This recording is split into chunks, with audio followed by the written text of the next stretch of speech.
Fala aí pessoal, tudo bem? Sejam bem-vindos a mais um vídeo, bem-vindos ao canal Peperaio Hardware. Eu sou o Lucas e hoje eu vou trazer mais um review de placa de vídeo. Dessa vez uma das melhores placas que a Asus oferece hoje com chip da AMD.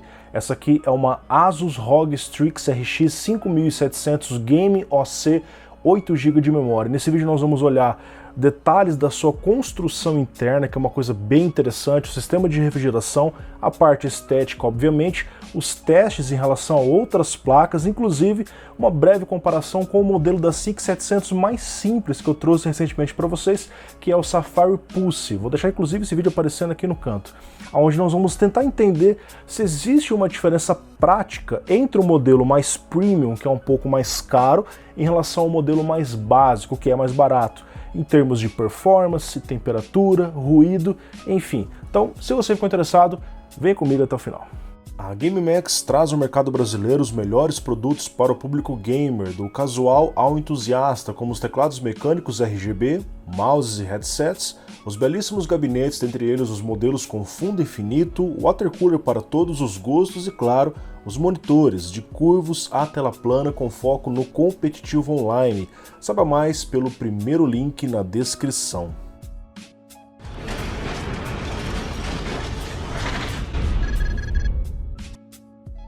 Aqui no canal Peperaio Hardware eu tenho comentado faz vários anos sobre a eficiência energética das placas da AMD, que por muitos anos a AMD teve realmente um consumo de energia bem maior em relação às suas concorrentes da AMD. Eu cito, por exemplo, a R9 290X, R9 Fury X, a RX Vega 64, que consumia bem mais que uma GTX 1080.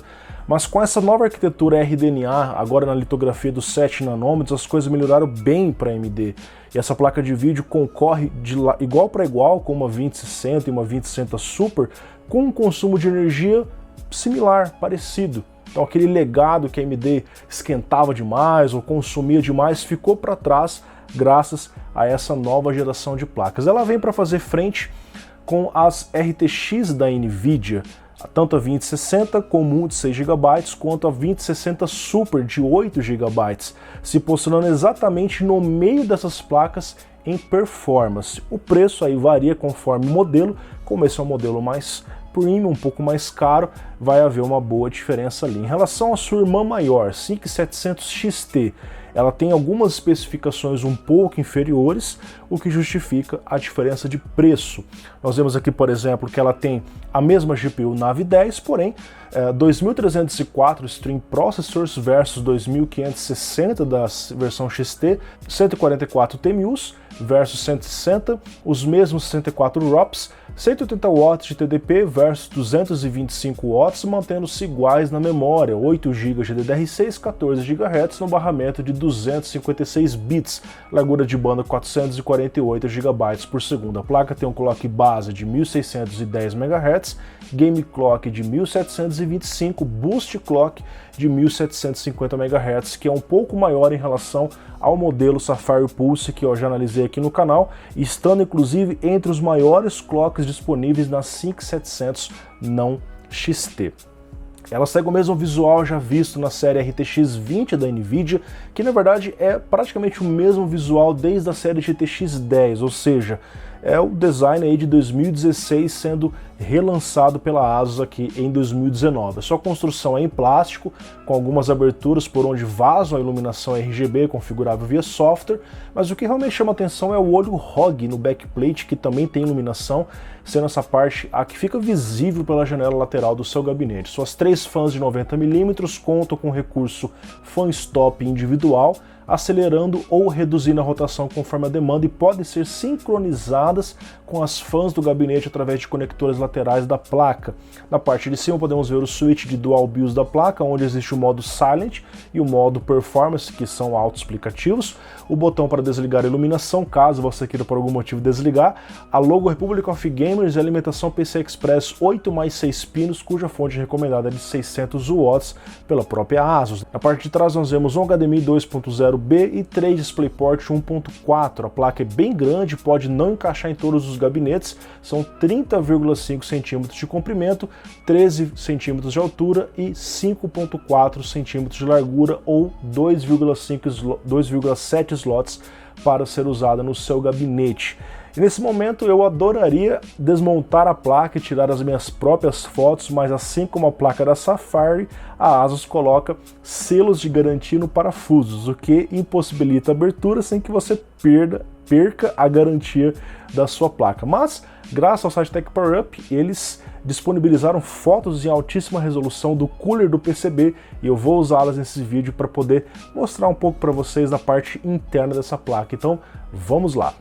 Vamos então fazer uma rápida análise da construção da placa. Eu vou tentar ser bem rápido e breve porque o vídeo fica muito longo. Essas são as fotos do site Tech Power Up do modelo 5700 XT. Infelizmente eu não achei as fotos completas da 5700 normal, mas o cooler e o PCB é basicamente o mesmo. Nós vemos aqui então essa base aparentemente de níquel que faz contato com a GPU, com 6 heat pipes que transportam calor para todo o conjunto do dissipador, que tem aqui aparentemente uma divisão, são 2 blocos ligados pelo heat pipe, e esse bloco fica mais dedicado ao VRM e esse mais dedicado à GPU, mas por fim são interligados pelos heat pipes e arrefecidos pelas fãs. Essa elevação aqui é interessante ressaltar porque o dissipador do VRM não está lá no PCB fixado lá, e sim fixado no dissipador principal, o que é uma coisa que deve ajudar nas temperaturas. Nós vemos que a placa tem um base plate, ou seja, uma placa de metal que traz um reforço adicional para o PCB, evitando torções, mas também traz um arrefecimento para componentes importantes também, por exemplo, as memórias. Estão todas cobertas por esse base plate, inclusive o VRM da memória também está coberto, não são todas as placas que trazem esse tipo de arrefecimento. Nós vemos aqui o base plate, tem os thermal pads exatamente nas memórias e no VRM da memória. Uma coisa legal que eu vi aqui, pessoal, o backplate da ASUS tem uma função extra. A gente sabe que o backplate atua espalhando o calor do PCB através da indução, só que aqui a gente tem um contato mais direto através de thermal pads. Olha que interessante, cara, os capacitores da GPU aqui em contato com o backplate, e a gente tem thermal pad para as memórias. Apesar do PCB da placa não ter memória atrás, ele acaba recebendo o calor dos chips da parte da frente, então o PCB esquenta também. E aí o que a ASUS fez foi justamente tirar um pouco desse calor e espalhar pelo backplate. Bem interessante, eu não tinha visto isso aqui em outras placas ainda. Aqui nós temos finalmente o PCB da ASUS. O que vai mudar em relação à 5700 é que aqui são 2 conectores de 8 e lá na 5700 normal é um de 8 e um de 6. Nós vemos aqui um indutor de 0.33 microhenry, que é um indutor bem comum de ser visto em várias placas. A gente vê ele tanto aqui na entrada do PCI Express de alimentação e também na entrada dos conectores, em conjunto com alguns capacitores de cerâmica. Os componentes atuam na suavização de picos, na filtragem inicial antes que comece a entrar nos demais componentes da placa. Nós temos aqui os conectores para fãs, RGB, o PWM utilizado para a GPU, que é o IR35217, que controla todas as fases sem uso de doublers. Isso é um esquema que a ASUS tem feito recentemente também nas suas placas-mãe, onde mesmo que o PWM eventualmente não controle individualmente cada fase, ele manda um sinal para 2 fases, duplicando a quantidade de componentes por fase, o que melhora na resposta dos transientes. Nós temos aqui no filtro de entrada, antes de passar para a GPU, 1, 2, 3, 4, 5, 6, 7 capacitores sólidos, que são capacitores de 270 microfarads e 16 volts. Após as fases, nós vemos outros capacitores, no caso de 820 microfarads e 2.5 volts. Na parte de trás do PCB nós temos capacitores de cerâmica também fazendo aqui a filtragem de ruídos aí de frequências altas, frequências médias. Tem outros capacitores aqui por trás da GPU, tem capacitores de tântalo, inclusive responsáveis pela memória. Daqui a pouquinho nós vamos ver em detalhes. Então, são 10 mais uma fases. Eu percebi essa diferença porque a contagem de componentes reinicia. A gente tem aqui 1, 2, 3, 2, 1 e aqui parte para 11. Então esse aqui provavelmente é responsável pela alimentação do SOC, né, e as outras 10 fases para o V-Core. O componente utilizado aqui é simplesmente sensacional. Nós temos aqui um Infineon TDA 21462 de 60 amperes. Isso aqui é um Power Stage, é uma evolução dos famosos DRMOS, aonde ele tem um sistema de monitoramento integrado extremamente inteligente e eficiente. Inclusive por baixo aqui deles, na saída do indutor, a gente tem os resistores shunt, bem provavelmente, pelo que eu entendi pela foto, não é? E são componentes que podem entregar, teoricamente, aí 600 amperes para a GPU, que é absolutamente overkill. A GPU não vai consumir isso nem em overclock extremo, mas com isso nós temos um VRM bem dimensionado, bem frio, porque trabalha bem folgado, e o que me leva a crer que esse PCB pode ser até projetado para GPUs mais rápidas, de repente uma Nave 20 que deve vir por aí no ano que vem. Afinal, o VRM é muito overkill para essa GPU. O próprio VRM do SoC também é bem overkill, e o VRM da memória, que usa os mesmos power stages, também extremamente overkill para a memória. Passando aqui então para o VRM da memória, a gente vê que ao invés dos capacitores sólidos, eles usam capacitores SMD, ou capacitores de tântulo, onde nós vemos aqui a marcação da capacitância deles na parte de cima, e é um VRM que utiliza aqui um PWM IR3567B, controla essas três fases. As memórias são Micron, bem conhecidas aí de vocês, já apareceu em vários projetos da ASUS e da Sapphire e outros fabricantes para AMD, que é o D9WCW, trabalha em 1750 MHz, 1 GB cada, totalizando 8 GB, e rodando aqui, somando todas as trilhas em 14 GHz. Partindo agora para os testes práticos da placa, eu vou colocar alguns vídeos lado a lado para vocês, nós vamos ver os gráficos de performance dela, aonde vocês vão ver que ela fica realmente entre a 2060 e a 2060 Super. Às vezes ela passa, às vezes ela perde, dependendo da otimização específica de jogo para jogo. Em relação à série passada, para vocês terem ideia, ela chega a encostar na 1080 Ti, que é uma placa que foi lançada bem mais cara que ela e consome mais energia que ela. Então realmente vocês viram que existe um diferencial nessas novas placas.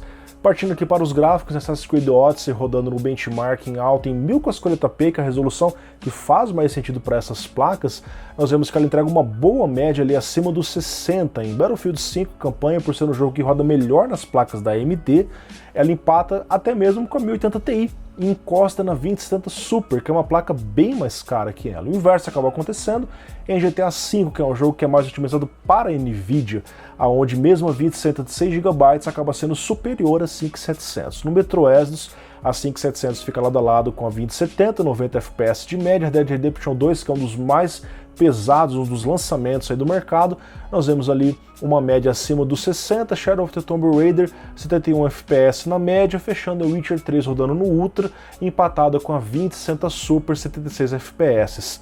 Então, nós vimos que em relação a 5700 Pulse, que é o modelo mais simples, que tem um clock um pouquinho menor, basicamente não existe diferença de performance, elas ficaram o tempo todo empatadas tecnicamente. Será que muda alguma coisa no sistema de refrigeração? É exatamente isso que nós vamos ver nesse momento. Essa placa tem um excelente sistema de refrigeração que entrega ótimas temperaturas muito baixas, ao mesmo tempo que mantém um ruído bem baixo. A placa tem 3 fãs, não precisa necessariamente ficar com as 3 fãs bem fortes, pode ficar bem devagarzinho, porque ainda assim o sistema é super dimensionado para a GPU que está presente aqui. Vale até ressaltar que o cooler é o mesmo da 5700 XT, então é um sistema já bem preparado para esse tipo de GPU. Nós vemos aqui, em relação aos testes de temperatura, a GPU fica na média dos incríveis 65 graus, isso na minha torturante metodologia de 32 graus ambiente. O VRM também fica bem gelado, 65 graus, somente a GDDR6 que ficou um pouquinho mais quente na média dos 78 graus. Na câmara térmica, a parte frontal ficou bem tranquila, de 39 a 55 graus, na parte superior, de 48 a 72 graus, backplate de 62 a 73 graus, esquentando mais ali apenas na área da GDDR6. Enquanto isso, Sapphire Pulse apresentou apenas alguns graus acima, nada preocupante.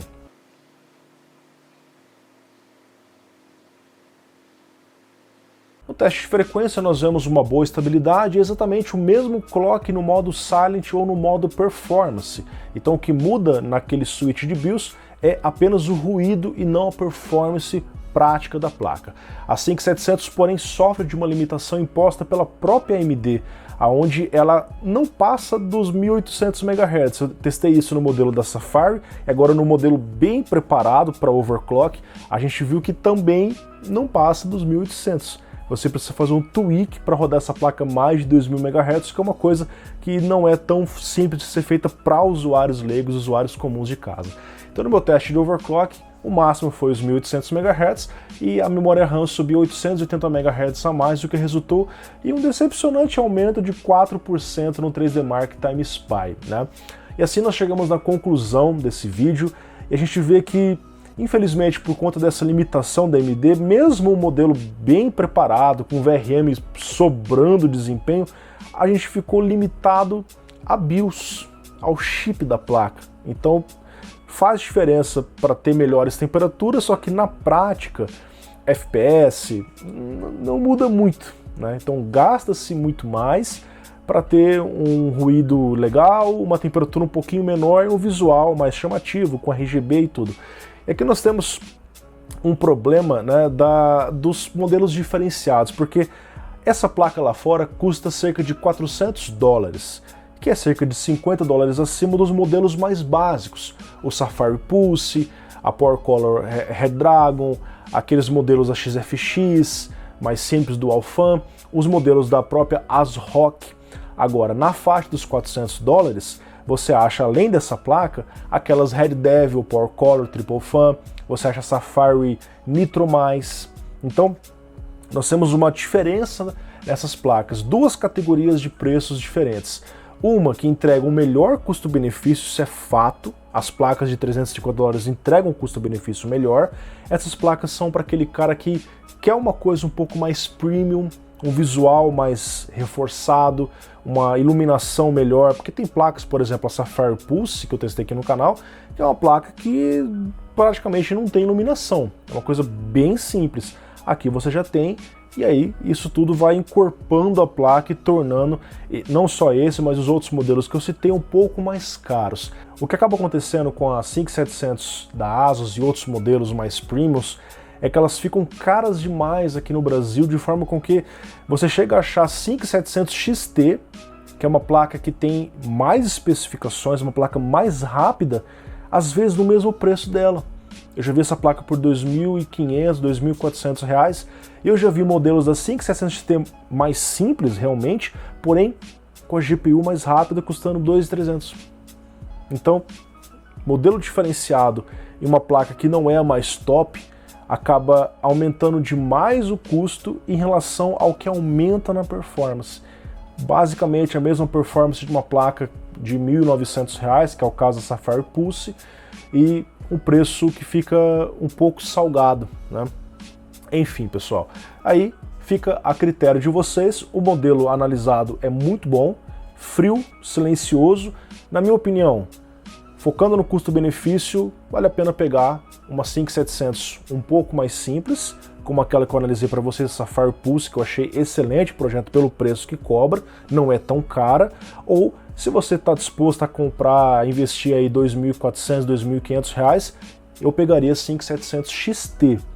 É uma placa mais rápida, mesmo no modelo mais simples, mas tem excelentes modelos aí que não são tão caros, né? Para você ter ideia, uma 5700 Strix XT você acha por R$2.800, que às vezes é o preço que você acha uma 2070 Super, que é uma placa mais rápida, e tem Ray Tracing, tem outros diferenciais.